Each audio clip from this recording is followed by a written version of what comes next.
La vigie s'écrie « Iceberg droit devant !» Le Titanic percute la glace et l'eau s'infiltre rapidement. Les passagers de 3e classe se retrouvent prisonniers et il n'y a pas suffisamment de canaux de sauvetage pour sauver tout le monde. La panique se répand. Les violons jouent une mélodie funèbre. Puis, le navire sombre enfin.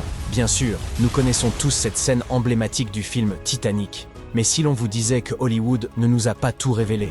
Pour connaître la véritable histoire de cette nuit glaciale de 1912, il nous faut revenir un peu en arrière. La vigie s'écrie « Iceberg droit devant !» Cette partie est en effet conforme à la réalité. Aux alentours de minuit moins 20, Frederick Fleet aperçoit une masse sombre, plus sombre que la mer, droit devant le navire. En s'en approchant, il reconnaît un iceberg. On fait aussitôt machine arrière, et le Titanic effectue un virage brusque. Plutôt que de le frapper de plein fouet, le paquebot frotte contre le flanc de l'iceberg, éparpillant des morceaux de glace sur le pont avant. Si vous vous rappelez, dans le film, Jack et Rose partagent un moment romantique juste avant que le navire ne soit ébranlé par l'impact de l'iceberg. Tout semble secoué, comme lors d'un léger tremblement de terre. Certains passagers ont réellement perçu une telle secousse, mais à en croire Frank Prentice, survivant du Titanic, les choses ne se sont pas tout à fait déroulées ainsi. Selon lui, le choc n'a pas été aussi brutal et s'apparentait plutôt à un freinage soudain en voiture. Le navire s'est arrêté et c'est à peu près tout. Certains passagers n'ont même été réveillés par la collision, preuve que l'impact n'a pas été aussi violent qu'on pourrait le croire.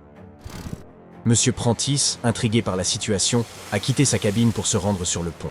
Une fois sur place, il n'a vu qu'un peu de glace éparpillée à la surface, bien loin de l'imposant iceberg que Jack et Rose contemplaient. Toutefois, nous savons aujourd'hui que les véritables dommages se sont produits sous la ligne de flottaison, où une saillie de l'iceberg a ouvert une entaille de 90 mètres dans la coque du navire. Lorsque l'équipage a saisi l'ampleur des dégâts, il a immédiatement commencé à émettre des appels de détresse vers les navires environnants pour solliciter leur aide. Dans une scène du film, l'opérateur radio informe le capitaine qu'un seul navire se trouve à proximité, le RMS Carpathia, qui finira par secourir de nombreux passagers. Mais en réalité, plusieurs navires se trouvaient dans les environs. On suppose aujourd'hui que le SS Californian n'était qu'à environ 37 km du Titanic. Ce navire aurait potentiellement pu assister au naufrage, ou, tout du moins, voir les fusées de détresse illuminer le ciel. Et pourtant, pour des raisons qui nous échappent encore, aucune tentative d'assistance n'a été faite. Revenons à notre récit. À ce stade, il est devenu impératif de quitter le navire. À 1h moins le quart, le premier canot de sauvetage, le numéro 7, a été mis à l'eau. Comme le montre le film, on a demandé en priorité aux femmes et aux enfants de monter à bord. Cependant, dans la réalité, plusieurs femmes étaient réticentes, et certaines ont même refusé d'embarquer. Monsieur Prentice a expliqué que cette réticence était principalement due à 2 facteurs. D'une part, la hauteur à laquelle se trouvaient les canots, une chute libre de 20 mètres qui effrayait les passagers. D'autre part, bon nombre de femmes ne croyaient pas que le Titanic, qualifié d'insubmersible, puisse vraiment couler. L'idée d'évacuer à bord d'un canot leur semblait proprement saugrenue. Cet état d'esprit pourrait expliquer pourquoi Eloise Smith, une passagère de première classe, a relaté qu'au début, ni la panique ni le chaos ne régnaient. D'autres survivants ont confirmé qu'aucune femme, ni aucun enfant ne pleurait. Toutefois, une source d'inquiétude pour l'équipage était bien réelle. La crainte que les canots de sauvetage ne cèdent sous un poids trop important. C'est l'une des explications avancées pour justifier pourquoi les premiers canots de sauvetage sont partis avec si peu de passagers à bord. Le canot numéro 7, par exemple, n'a embarqué que 27 personnes, bien qu'il ait pu en accueillir jusqu'à 65. Le Titanic disposait de 20 canots de sauvetage au total, capables de transporter près de la moitié des 2200 personnes présentes à bord cette nuit-là. Cependant, cela ne s'est pas déroulé ainsi, et il est désormais clair que les passagers ignoraient qu'il n'y aurait pas assez de place pour tout le monde. Pendant que les femmes prenaient en place calmement dans les premiers canots, les musiciens se dirigeaient vers le pont pour jouer dans l'unique but d'apaiser les passagers. Ce fait est bien connu, mais certains survivants ont affirmé ne jamais avoir aperçu ni entendu les musiciens. Pas un seul violoniste en vue. Il ne faut cependant pas en conclure que Hollywood vous a trompé. Les musiciens ont effectivement joué pendant plus de 2 heures après la collision avec l'iceberg.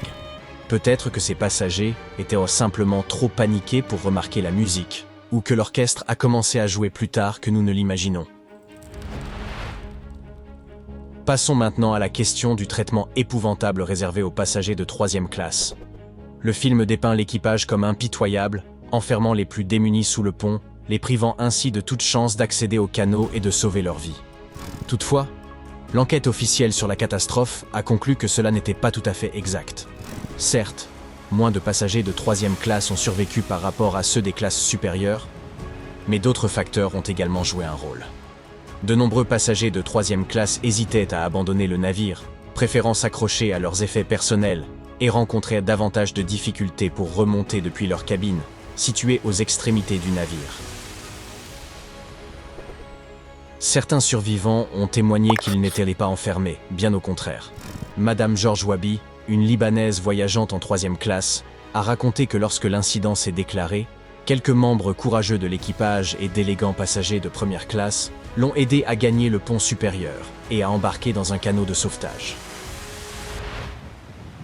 Au début, le Titanic coulait progressivement, compartiment par compartiment.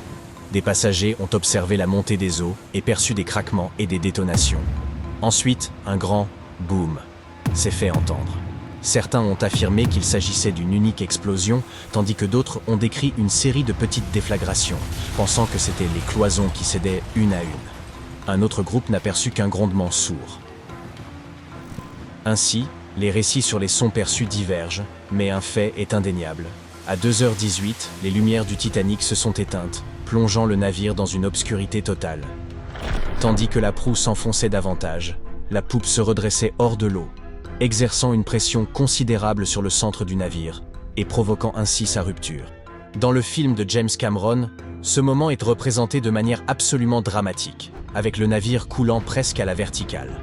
Mais en réalité, la rupture a probablement eu lieu sous un angle bien plus modéré, sans doute juste sous la ligne de flottaison. Toutefois, l'inclinaison était suffisante pour que les passagers ne puissent plus se tenir debout et soient précipités dans l'eau. Il est intéressant de noter que ce n'est qu'en 1985, après la découverte de l'épave, que la rupture du Titanic en deux a été confirmée. Jusqu'alors, les récits des survivants divergeaient, mais au moins 8 d'entre eux affirmaient avoir vu le navire se fendre. Emily Ryerson, une passagère de 1re classe, avait décrit cet événement comme une tranche nette du Titanic, comme faite par un couteau. Cependant, un petit groupe de témoins soutenait que le Titanic avait sombré en un seul bloc. À l'époque, cette version était plus largement acceptée, car beaucoup refusèrent d'admettre qu'un navire prétendument indestructible ait pu se briser en deux. Pourquoi ces témoignages contradictoires? Ce que l'on ne voit pas dans les films, pour des raisons évidentes, c'est l'obscurité totale dans laquelle la tragédie s'est déroulée. C'était comme se diriger à tâtons dans une cave sans fenêtre, où l'on ne distingue que des silhouettes et des ombres. Telle était la situation à bord des canots de sauvetage. Cela signifie que les passagers ne pouvaient pas véritablement observer ce qui se passait. Quant à ceux qui étaient de près du navire, la plupart ont soit perdu la vie, soit étaient bien trop préoccupés par leur propre salut pour prêter attention aux détails du naufrage.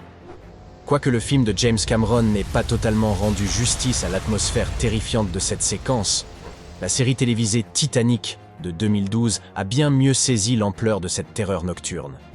Et pourtant, la réalité de cette nuit-là était encore plus sombre et effrayante que ce qu'aucune de ces productions n'a pu mettre en scène.